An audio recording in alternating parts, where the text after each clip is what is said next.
This video features the top three 1970s NFL pass defenses in terms of the fewest yearly net passing yards allowed. Only 14-game seasons are considered, so there won't be a team from 1978 or 1979. What factors help to make a highly effective pass defense? Sometimes the stadium configurations like the one at Metropolitan Stadium in Bloomington, Minnesota factor into it.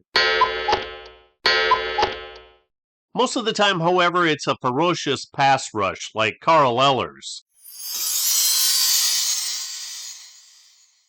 It's also a gambling mindset of the defensive secondary like Eller's Hall of Fame teammate, safety Paul Krause. This 1970 Week 1 matchup was a rematch of Super Bowl IV, which was played just 8 months earlier, in which Kansas City won 23-7.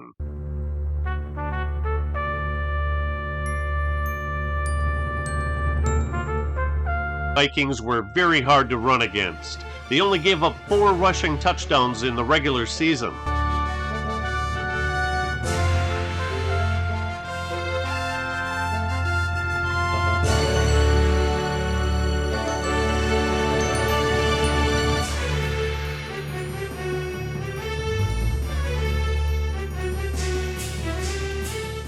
When they put their opponents into obvious passing downs is when their defense really wreaked havoc.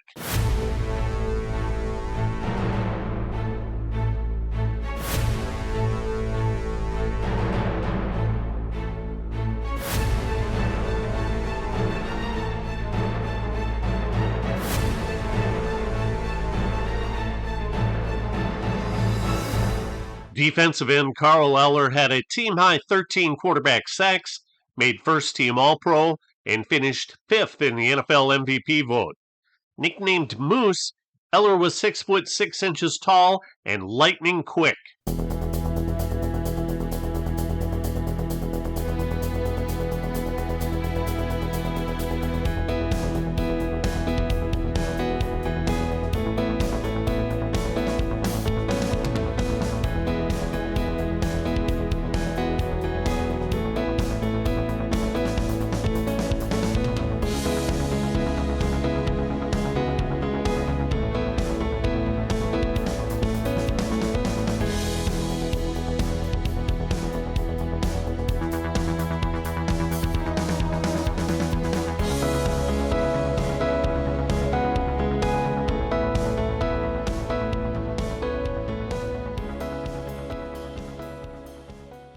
Defensive tackle Alan Page played at 260 pounds in 1970, and his cat-like reflexes caused opponents fits. He had 10.5 sacks, made first-team All-Pro, and finished 3rd in the NFL MVP vote.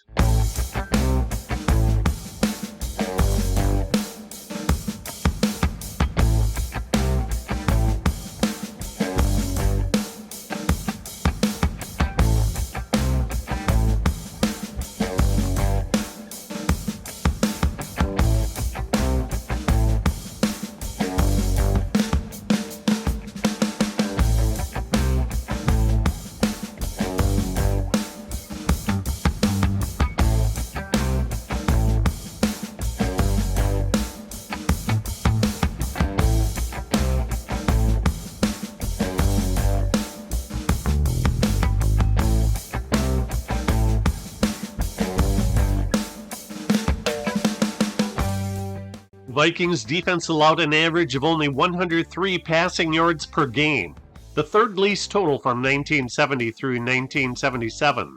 They also allowed the fewest points per game with only 10.2, caused the most turnovers, and surrendered the fewest first downs in the NFL. They had 8 games with less than 100 net passing yards allowed. The most they allowed was 186, and their fewest was 32 in Week 3's 13-10 loss to Green Bay. Defensive end Jim Marshall was in his 11th NFL season in 1970 when he had 6.5 sacks. He went on to play 9 more years and set the record for most consecutive games played at 282, with 270 of those games being consecutive starts. Defensive tackle Gary Larson was the 3rd Vikings defensive lineman to make the Pro Bowl squad, along with Eller and Page.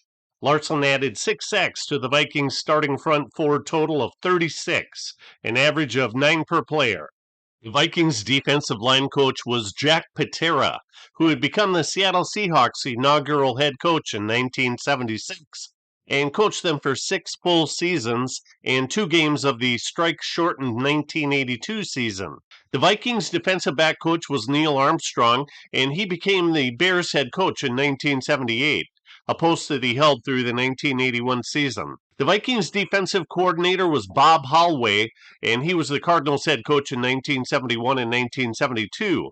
Head coach Bud Grant directed the Vikings to a 12-win and 2-loss mark in 1970, but they were upended in the opening round of the playoffs to John Brody and the 49ers by a 17-14 score. In the Vikings secondary, cornerback Ed Sherachman led the team with 7 interceptions.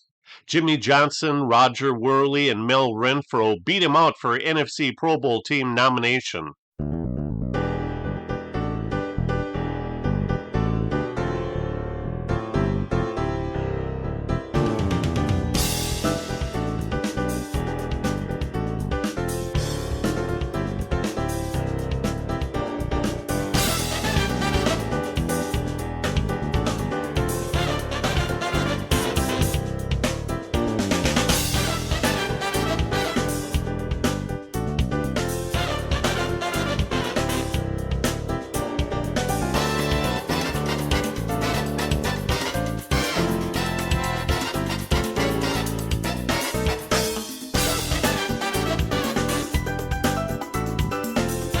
The Vikings defense allowed an NFL low 6 touchdown passes in 1970 and intercepted 28 passes, which was the NFL's second highest total.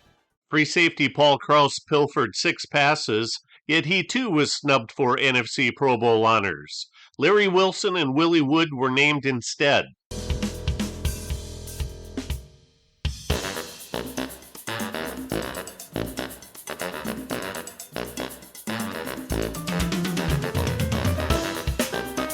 Bobby Bryant started 10 games at cornerback, intercepted 3 passes, and returned 1 for a touchdown.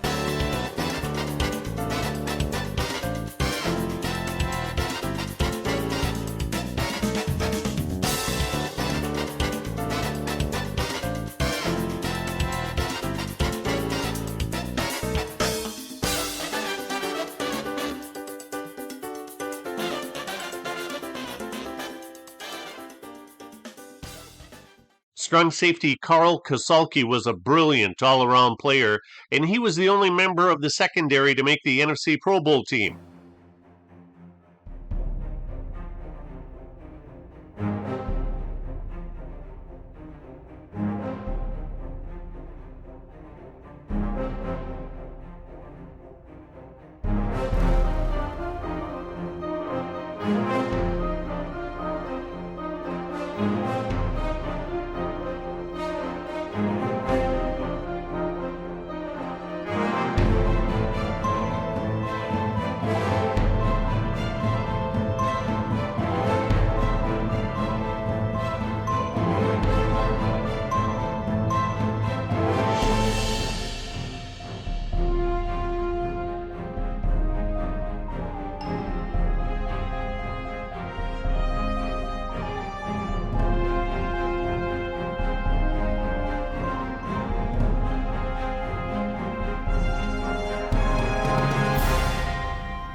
What was the primary reason for the 1977 Atlanta Falcons allowing less passing yards than the 1970 Minnesota Vikings?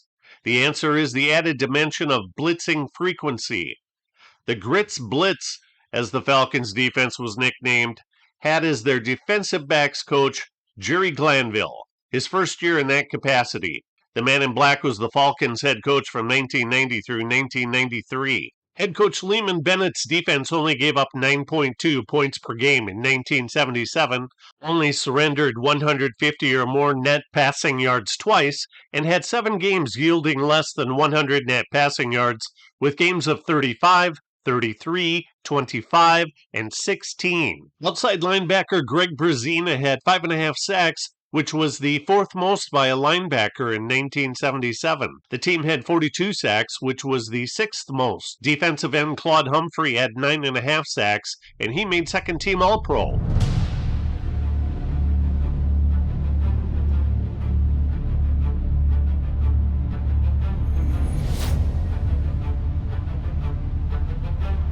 Jeff Merrill was the defensive end opposite Humphrey, and his 10 sacks led the team and were the 10th most in the NFL.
Falcons were number one in the NFL by allowing only 5 rushing touchdowns all year. In this Week 5 game, they held the Bills to only 3 points scored. The trouble was that they didn't score any themselves.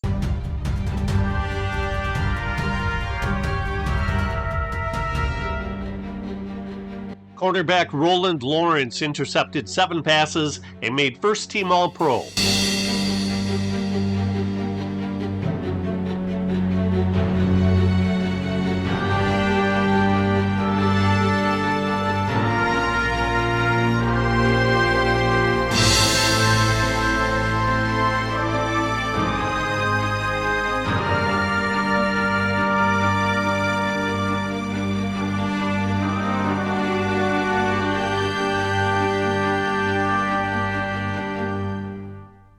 Highly underrated strong safety Ray Brown picked off 5 passes and took home the award for the strangest face mask of 1977. Middle linebacker Ralph Ortega had 4 of his 5 career interceptions in 1977, and he also recovered 5 fumbles during the season. The Falcons were second best in the NFL by allowing only 9 touchdown passes and had the third most interceptions with 26.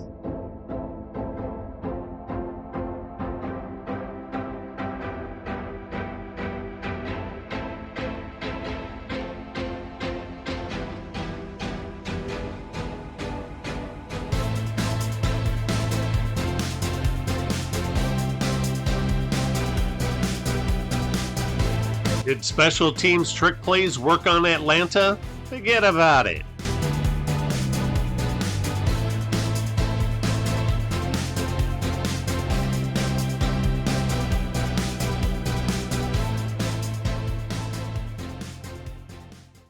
The 1973 Miami Dolphins are number 1. They only gave up 1,290 passing yards, which is an average of only 92 per game. They also allowed the fewest points scored in 1973, an average of only 10.7. Head coach and de facto general manager Don Shula was in his 4th year in 1973 in these capacities. He put together a super solid defensive unit that was nicknamed the No-Name Defense. The defensive coordinator was Bill Arnsparger, who oversaw a defense that had 9 games of allowing less than 100 net passing yards. Miami's defensive scheme was referred to as the 53 defense, which was named after outside linebacker Bob Matheson, number 53. It was a 3-4 formation, and Matheson would line up as a strong side defensive end on anticipated running plays and line up as a deep zone linebacker who covered the middle of the field in obvious passing downs. The alignment created 5 short zones and 3 deep zones in pass coverage, which gave the secondary flexibility in covering tight ends and wide receivers.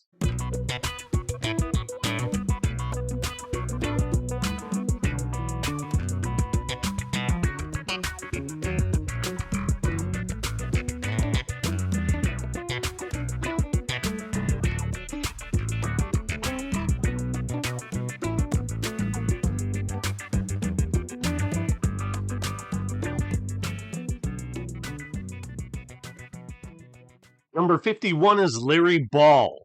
He played on the 1972 unbeaten Dolphins team and on the 1976 Tampa Bay Buccaneers winless team. Hall of Fame middle linebacker Nick Bonaconte was the heart and soul of the Dolphins defense that was number 1 in the NFL with only 5 passing touchdowns allowed, and they were 5th best with 21 interceptions.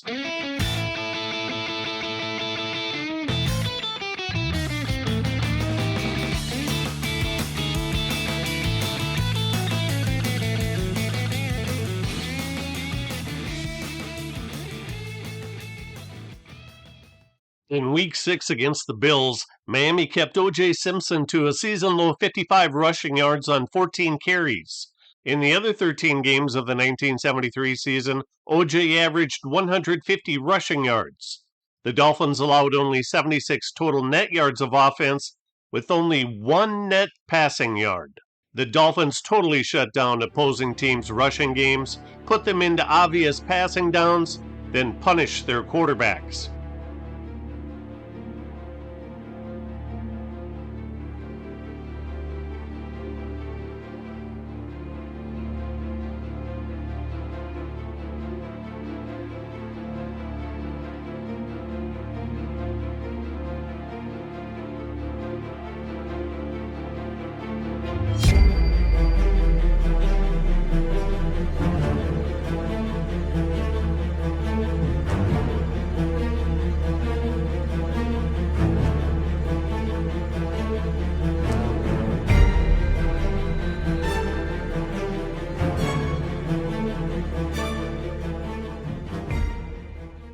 Two weeks prior to this Week 4 game, Jets quarterback Joe Namath suffered a separated shoulder, and in this game, Al Woodall injured ligaments in his left knee. Rookie Bill Demery took over, completed 2 of 5 passes for 14 yards, had 1 sack, and was intercepted twice. Strong safety Dick Anderson intercepted this pass.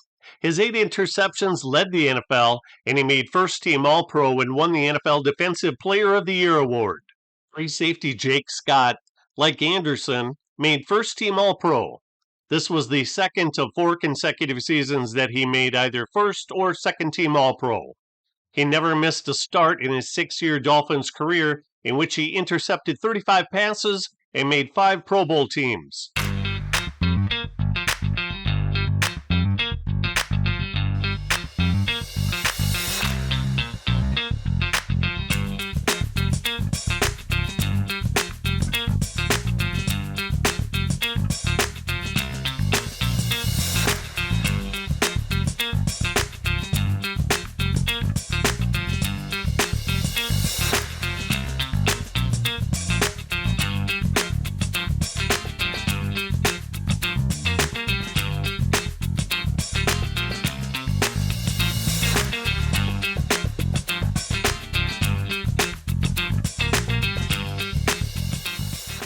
Defensive coordinator Bill Arnsparger took the Giants' head coaching gig after the season ended, and the director of player personnel, Bobby Beathard, later became the general manager of the Redskins and Chargers. His teams won 2 Super Bowls and lost 2 Super Bowls. He's a member of the Pro Football Hall of Fame.